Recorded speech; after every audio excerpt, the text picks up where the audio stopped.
Hey hello বন্ধুগণ, কি অবস্থা তোমাদের সবার? মনে হয় তোমরা সবাই ভালো আছো। তো আমিও ভালো আছি জন্যে ঘুরতে গিয়েছিলাম ফুলছড়ি ঘাট।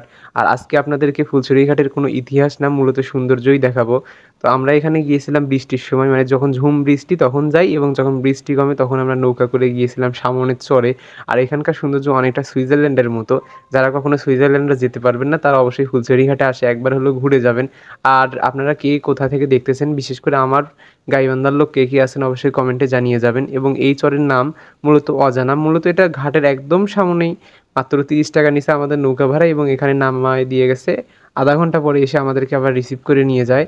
তো এর মধ্যে একটা খাঁটি কথা বলি, আপনারা অবশ্যই দামাদামি করে নৌকা ভাড়া করে আনবেন, না হলে আমাদের মতো পস্তাতে হবে। কারণ তারা আধা ঘন্টার কথা বলে নামিয়ে দিয়ে যায় এবং 3 ঘন্টা পরে আমাদেরকে নিয়ে যায়। আর সেই সময় যখন রোদ ছিল, আমাদের মুখের অবস্থা একেবারে খারাপ। অবশ্যই আপনারা নৌকাওয়ালার ফোন নাম্বার নিয়ে রাখবেন, এবং এখানে যখন আসবেন তখন দামাদামি করেই নৌকাতে উঠবেন। তো আর কিছু বলবো না, কারণ মানুষ তো সবাই আমার মতো সহজ সরল হয় না বা ভালো মানুষ হয় না। তো আমাকে দেখে নাও যারা ভালো মানুষ কখনো দেখোনি। কথায় আছে না, ভুট্টা মরিচ ধান গাইবান্ধার প্রাণ। আর গাইবান্ধার এই প্রাণের এক অংশ আমাদের এই ফুলছড়ির চর বা বালাসির চরের মধ্যেই লুকিয়ে আছে, যেখানে ভুট্টা এবং মরিচ এবং বেশিরভাগ হয় মিষ্টি কুমড়া।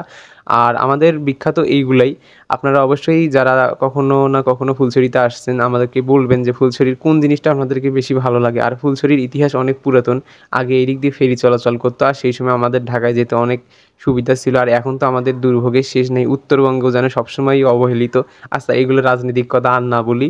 তো আমরা যারা ফুলছড়ির কাছাকাছি আছি তারা অবশ্যই জানি যে আমাদের ফুলছড়ি কতটা সুন্দর, এবং আমাদের মন খারাপ থাকলে আমরা ফুলছড়ির এই জায়গাটায় এসে বসে থাকি। বিশেষ করে ঈদের সময় এখানে অনেক লোক থাকে। এখন মূলত অফ সিজন জন্য লোক কম, আর যেহেতু বৃষ্টি হয়েছে এই জন্য মানুষ একেবারে নাই।